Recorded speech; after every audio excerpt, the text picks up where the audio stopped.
రఘురామరాజు గారు, రేపు మీకు మాట్లాడే అవకాశం లేదు, ఇప్పుడే మాట్లాడారు 2 నిమిషాలు. ఇప్పుడైనా 3 నిమిషాలు. విష్ణుకుమార్ రాజు గారు అంతసేపు నేను మాట్లాడలేను. ఈ ఋషికొండ వ్యవహారం మీద ముందుగా రామకృష్ణ బాబు గారు, అక్కడ జనసేనకు సంబంధించి మూర్తి యాదవ్ అనే కార్పొరేటరు, వాళ్ళు లోకల్గా దాని గురించి వివరించడం, అదే సమయంలో నేషనల్ గ్రీన్ ట్రిబ్యునల్కి నేను ఒక రిప్రజెంటేషన్ ఇస్తే దాన్ని సువోమోటోగా వాళ్ళు దాన్ని స్వీకరించి ఆ కన్స్ట్రక్షన్ని నిలుపుదల చేయమని చెప్పి ఒక ఆర్డర్ ఇస్తే దానికి హైకోర్టులో మీరు స్టే తెచ్చుకోవటం జరిగింది. ఆ సమయంలో సుప్రీంకోర్టుకి నేను ఈ విషయాన్ని తీసుకువెళ్ళినప్పుడు పచ్చి అబద్ధాలు అంటే అసలు గతంలో ఎంత ఎస్ఎఫ్టీ ఉందో సుమారు 22,000 చిల్లర ఎస్ఎఫ్టీ ఉండేది ఆ చిన్న చిన్న కాటేజెస్. అదే చోట ఆ ఎస్ఎఫ్టీకి మించకుండా కట్టమని చెప్పి చాలా క్లియర్గా సుప్రీంకోర్టు డైరెక్షన్ ఇచ్చిన తర్వాత ఆ మ్యాటర్ని హైకోర్టుకి రిఫర్ చేశాను. ఆ డైరెక్షన్ ఇచ్చిన తర్వాత హైకోర్టుకి అన్ని రాంగ్ ఎఫిడవిట్స్ వాళ్ళు ఫైల్ చేసి తూచా తప్పకుండా సుప్రీంకోర్టు గైడ్లైన్స్ని మేము ఫాలో అవుతున్నాం, ఈయన ప్రతిదానికి మా మీద కంప్లైంట్ ఇస్తాడు, అతని కంప్లైంట్లు మీరు పట్టించుకోవద్దు అని అన్ని రాంగ్ ఎఫిడవిట్లు నేను ముఖ్యమంత్రి నివాసం కోసం పట్టుకుంటున్నట్టు అప్పుడే చెప్తే అదేమీ లేదు, కేవలం టూరిజం డెవలప్మెంట్ కోసం మేము ఇన్ని 100 కోట్లు ఖర్చు పెడుతున్నామని చెప్పి బ్లేటెంట్ లైస్ని, అంటే అది పెర్జూరీ కింద వస్తుంది, కోర్టుని తప్పుదోవ పట్టించడం, అటువంటి ఇవన్నీ కూడా ఏపీ టూరిజం డెవలప్మెంట్ కార్పొరేషన్ వారి ద్వారా ఆ పచ్చి అబద్ధాలని అక్కడ ఫైల్ చేయటం, పలుసార్లు అది వాయిదా పడటం జరిగింది. చివరికి అనుకున్నట్టుగా ఆ 22,000 ఎస్ఎఫ్టీ కాకుండా ఇందాక గౌరవనీయులైన మంత్రివర్యులు చెప్పినట్టు 1,20,000 చిల్లర ఎస్ఎఫ్టీ కట్టడం. ఆ తర్వాత ఒక చిన్న డ్రామా, ఎందుకంటే అప్పుడు దాకా అది టూరిజం ప్రాజెక్ట్ అని చెప్పారు.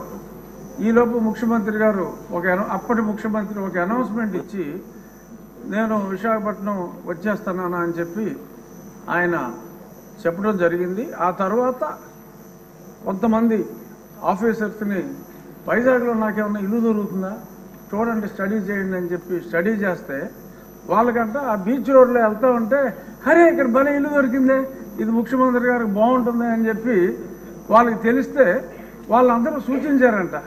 సరే దట్స్ ఆల్ రైట్, అందులోనే ఉందాం, పోనీ టూరిజం వాళ్ళకి చెప్పి అందులోనే ఉందాం, వాట్ ఈస్ దేర్, నాకు ఎక్కడైనా పర్వాలేదు, ఐఎమ్ ఏ సింపుల్ మ్యాన్ అని చెప్పి దానికి ఆయన అంగీకారం తెలిపారు.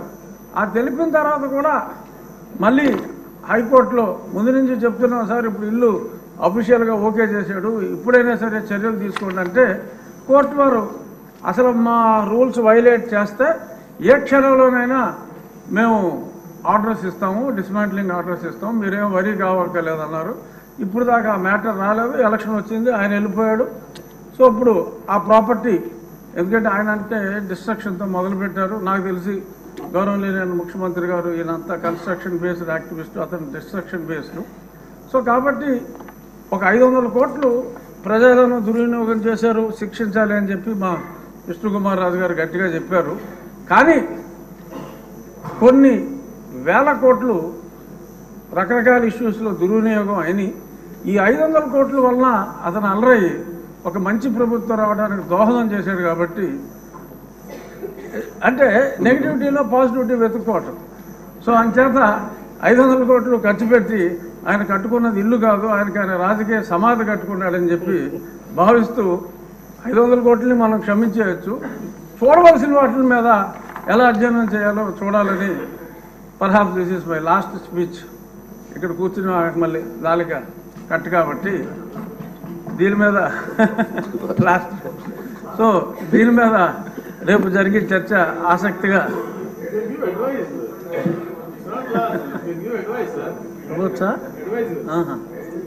సో ఇది నా పర్సనల్ ఒపీనియన్లో అంటే నేను వేసిన కేసు కూడా అప్పుడు కొట్టివేయమని అడిగాం, ఇప్పుడు కొట్టివేయకూడదు కాబట్టి నా కేసు కూడా ఇంకా ఇన్ఫ్రాస్ట్రక్చర్స్గా నేను వెనక్కి తీసుకుంటాను. రామకృష్ణ బాబు గారు కూడా అసెట్ ఉండాలి కాబట్టి అప్పుడు మేమంతా కూల్చేమన్నాం. అంటే ఇంత దారుణం అనేది తెలియదు. 500 కోట్లు ఖర్చు పెట్టారు కాబట్టి అది రాష్ట్ర అసెట్గా భావించి దాన్ని తెలివిగా అంటే ఒక వ్యక్తి కాంక్ష ఈ రకంగా ఉంది అని చెప్పి ప్రజలకి మరి ఏదో టికెట్ ఇచ్చినా కూడా మాదిరిగా రికవర్ అవుతుంది, అద్దెకిస్తే ఏమి రావు, 7 గదులు. సో అంచేత దాన్ని ఒక మాన్యుమెంట్గా ఉంచి ఒక నియంత కట్టుకుందాం అనుకున్న ఒక పేదవాడు కట్టుకోవాలనుకున్న చిన్న గూడు ఇదని చెప్పి మనం దానికి ఒక టికెట్ పెట్టి ముంతాజ్ కోసం తాజ్మహల్ కట్టిన షాజహాన్కి మరి ఇప్పుడు గుర్తింపు వచ్చింది. అలాగే దాన్ని మనం ఒక మాన్యుమెంట్గానే వాడుకుని ఒక నియంత కట్టుకున్న చిన్న ఇల్లుగా మనం అభివర్ణించి దాన్ని ఎటువంటి కూల్చివేతలు లేకుండా చక్కగా సౌందర్యంగా దాన్ని మెయింటైన్ చేయాలని చెప్పి టూరిజం మంత్రి గారిని మనస్ఫూర్తిగా కోరుకుంటూ మా విష్ణుకుమార్ రాజు గారు చెప్పిన చర్యలు ఎక్కడొద్దు, చర్యలు చాలా అట్లకు ఉందని తెలియజేస్తూ నమస్కారం. రామకృష్ణబాబు గారు. అధ్యక్ష, స్నానం చేసే ముందు మనకి జనరల్ అలవాటు ఏంటంటే టాయిలెట్ని వాడుకోవటం అధ్యక్ష. ఈడబ్ల్యూసి వాటర్ క్లాజెట్, దాని తెలుగులో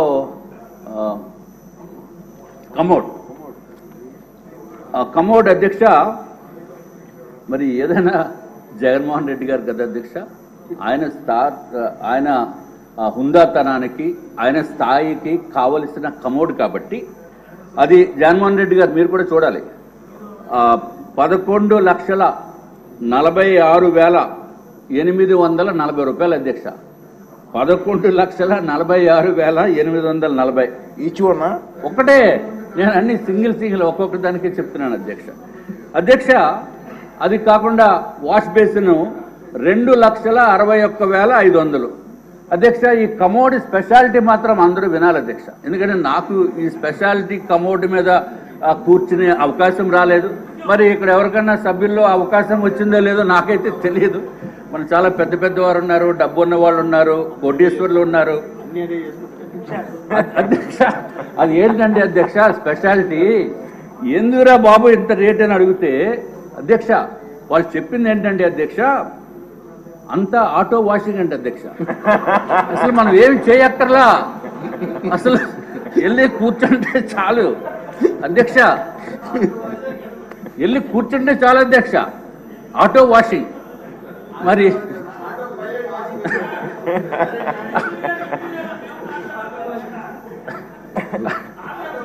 అధ్యక్ష మనం చేతులు వాడుకోవాల్సిన అవసరం లేదు, లేకపోతే నాప్కిన్స్ వాడవలసిన అవసరం లేదు, టిష్యూ పేపర్ వాడవలసిన అవసరం లేదు, అంతా ఆటోమేటిక్ అధ్యక్ష, అంతా ఆటోమేటిక్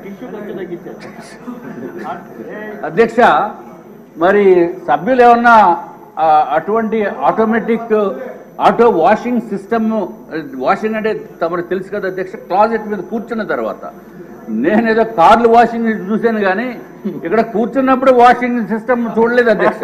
మరి ఎవరన్నా చూసారేమో లేకపోతే ఎవరన్నా ఆ అనుభవం ఉందేమో నాకు తెలియదు అధ్యక్ష.